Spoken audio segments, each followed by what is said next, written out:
So, up to this point, we have talked about everything that's happening at the top end, but today we're going to address the things that are happening at the back end.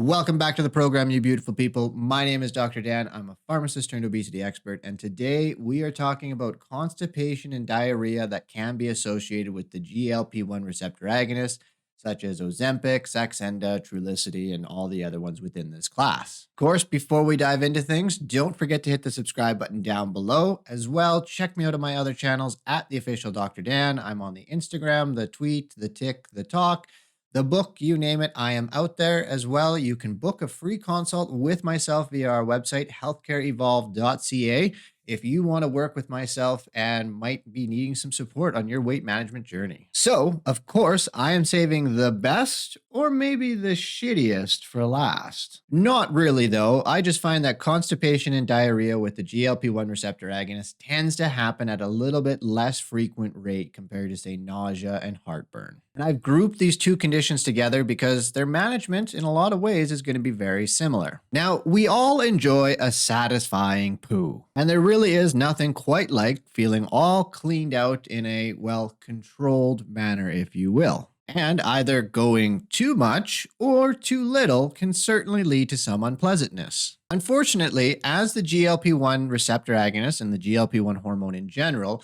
affects the speed that food in our digestive process works through our digestive tract, it can ultimately have an effect on how quickly that poo is reaching the back end. Now, before we dive into how to manage those side effects, we're going to talk about, well, why? What exactly is occurring in these situations? So, what is constipation? And as my mother would often say, it means you are full of shit.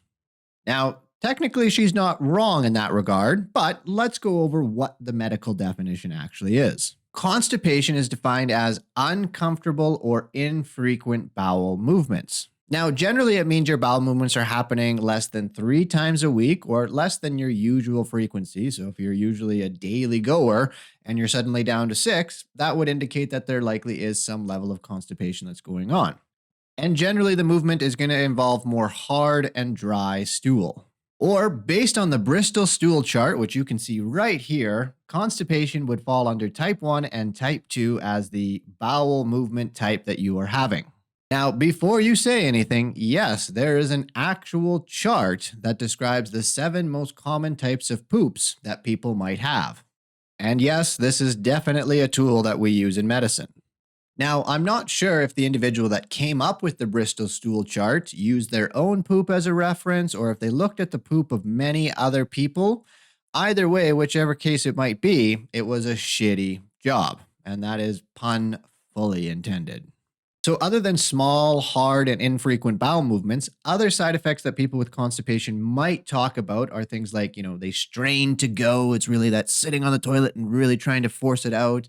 There might be some discomfort, maybe some bloating, and that sort of thing. As well, there might be a sensation that, everything didn't get out. You don't feel that nice, cleaned out feeling, if you will. It feels like there's still something else hanging out in there.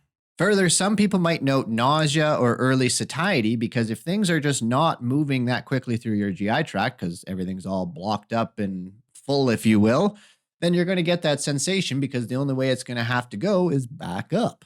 Now, a vast majority of the time, constipation is not harmful. Usually we all experience it at some point in time in our life. It could be due to a lack of water consumption, a lack of fiber, or what have you. However, there are certainly some conditions where there is more of a pathological mechanism that's going on, and you need to be wary of it. In these kinds of situations, it might be the case of where you're experiencing significant bloating, maybe you're getting some severe abdominal pain, or your bowel movements have suddenly changed dramatically. And of course, if you ever see any kind of blood in your stool whatsoever, then definitely you need to be following up with your doctor. And as a quick aside, if there is blood coming out of an orifice where there shouldn't be blood coming out of, probably a good idea to follow up with the doctor. Now, what about diarrhea? And well, as everyone has likely experienced, diarrhea is the opposite of constipation, and in some situations, you can predict when it's going to occur after some particular types of foods or spicy endeavors, if you will. A fun fact for you, though, sometimes constipation can actually lead to diarrhea in a condition that we call overflow diarrhea. And in this situation, your poo is so hard that it's basically causing a bit of a blockage in your gastrointestinal tract. It can't be passed via regular bowel movement. And what your body starts to do is it starts to push other watery poo around it in order to keep things moving along. I know. How's that for imagery for you? So what's happened in this case is your poo has basically become so hard that it kind of creates a bit of a blockage to the point where it's not able to be passed via bowel movement, and your body starts to push watery poo and diarrhea around this hardened stool in order to continue moving the GI tract along, and ultimately that creates this overflow diarrhea. Anywho, diarrhea can be loose or watery stools that may or may not include an increase in frequency of your bowel movements. And if we go back to the Bristol stool chart again here, it is type 6 and type 7 on the Bristol stool chart.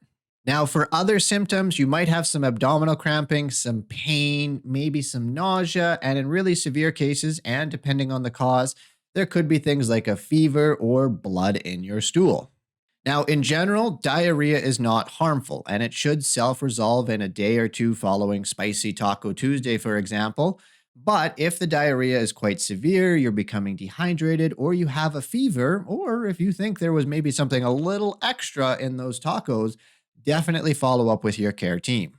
So that is the background information. Now, how do we manage the diarrhea and constipation that come with the GLP-1 receptor agonist sometimes? And as I've said in previous video, first and foremost, just having the education and knowledge around the fact that, yeah, these are potential side effects that you might experience.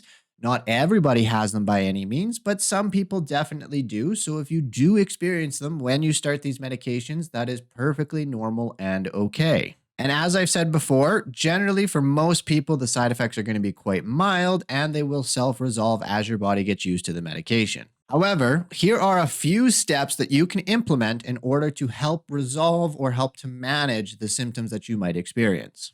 So number one is fiber. And I would argue that a majority of people do not consume enough fiber on a daily basis. So this is going to mean more vegetables, more high fiber foods, as well. You can consider a fiber supplement such as Metamucil. And this is not only for constipation, which we usually hear the situation for, this also includes diarrhea. Because what can happen in diarrhea is that when we add in more fiber, that can ultimately help to bulk up our stool, absorb some of that water so that we get a more well-formed stool and not the type 6 and 7. We can get into that type 5 and 4 aspect of things. And even when your constipation and or diarrhea is all resolved and doing better, keep going with the fiber. There is nothing but health benefits that come from consuming more fiber, especially the larger amounts that you have in a day, as long as it's not causing any issues on the GI tract by any means. Fiber is going to help you in so many ways. Number two, drinking plenty of water. Now, obviously, this goes with number one and getting enough fiber. We definitely need to have that water there to essentially help lube things up and keep things moving along. So when it comes to constipation, the water is going to help to keep things lubed up and keep things moving along. But on the flip side, when it comes to diarrhea, water is going to help to prevent dehydration and other issues in that regard.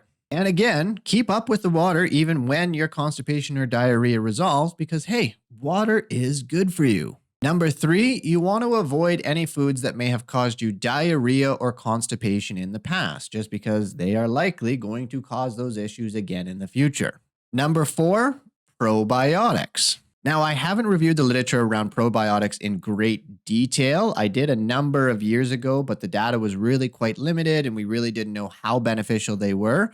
But that data source seems to have grown since then. And from what I can tell, they seem to be a good idea to consider adding in if you're having any diarrhea, constipation, if you have any IBS. They may be something that you can add in order to help and improve the health of your gastrointestinal tract. Now, again, as I haven't reviewed the literature, I don't have any specific recommendations. However, I've heard people do quite well with probiotics that are called Align or BioK. But stay tuned for a future video as I get around to reviewing the literature in that area. The fifth thing that you can do here is that when it is time, set it free. Now, this more has to do with constipation, but the idea is that when you feel like you need to have a bowel movement, go and have that said bowel movement. Let your body do what it needs to do to release the poo and to make sure that that biofeedback system of Hey, here's a sensation of you need to poo. Hey, you went poo. We feel better. We got the poo out. So your body learns that biofeedback mechanism that when it's that time for that sensation, it means we need to pass this bowel movement. If you end up holding it or keeping it all in, you can ultimately dampen down this signaling system, and it can make it more challenging for you to go when you need to go. And number 6 here, exercise. Exercise is going to be good for your health for a multitude of reasons, and it's more going to apply again to constipation. But regardless, exercise is going to help to keep your bowels in good health. So, that is kind of like my 6 recommendations in terms of handling constipation and diarrhea. But what about if it's severe enough or it's bad enough that maybe we need to incorporate other medications in order to help manage the constipation and diarrhea? Again, as always, here are my disclaimers in that this is for informational purposes only. Do not take this as medical advice. If you are experiencing these symptoms and side effects to such a severe pace where you think you need maybe additional medications and stuff, be sure to follow up with your care team for the proper medical advice for your specific situation. Now, it's never ideal to use a medication to treat the side effects of another medication. However, the benefits of the GLP-1 receptor agonist, there could be an argument made that using something to help manage symptoms in the short term is something we can definitely consider. In terms of constipation, well, we're looking at laxatives. Usually my first go-to is something like Restorelax. What Restorelax does is it pulls water into the bowel, which then helps to lube up and keep things going. Usually takes a couple of days to kick in, but that would be my first step, is to start with Restorelax. If that's not working, then we certainly can step it up to things like Senecot or maybe even using glycerin suppositories, and that is going to help to get things moving along for you. For diarrhea, I strongly encourage increasing that fiber amount first to see if we can get you to bulk up your stool. That would be my first situation or my first recommendation in that regard. Of course, we would also want to rule out that it's not, in fact, constipation and overflow diarrhea, and that would ultimately involve a conversation with your care team. Now, most people, if they're experiencing diarrhea with the GLP-1 receptor agonist, might want to jump on Imodium. However, we want to use some caution with Imodium because Imodium slows down your GI tract. And if you're already taking a GLP-1 receptor agonist such as Ozempic, well, that too is also slowing down your GI tract or affecting the speed of it. And the two of them together could ultimately slow it down further and cause things like an intestinal blockage or other issues. So in this situation, I definitely would talk to your doctor first before you're jumping on Imodium and running into issues where you might end up in the emergency room. Capiche? So that is management of the back end issues, diarrhea and constipation that might come up with the GLP-1 receptor agonist. As I said at the start of the video, we have covered the upper end, the GI tract system. Those are the main side effects that essentially are occurring with these medications that most people experience. And as I've said before, they should generally be mild and should self-resolve as your body gets used to the medications. However, if you at any time are experiencing quite severe side effects, I would recommend you definitely follow up with your care team. And in some situations, these drugs might not be the right option for you due to side effects. And that is okay. That is totally okay. There are other options and other things that we can look to out there and ultimately help you to have the best of both worlds of not only managing your weight and looking at that piece, but also not living with these constant side effects that you shouldn't be experiencing. So if you have any questions about that, you beautiful people, drop them down below in the comments. And of course, don't forget to subscribe to my channel here so you don't miss when another episode comes out. And check me out on my other channels at The Official Dr. Dan. I'm all over the Instagram, the TikTok, the Facebook, the tweets, you name it. We are out there. As well, don't forget to check out our website, healthcare.evolve.ca. If you need some additional support on your weight management journey, you can book a free consultation with myself to see if you would be a good fit for our program. So until next time, my friends, always remember that small tweaks lead to massive peaks.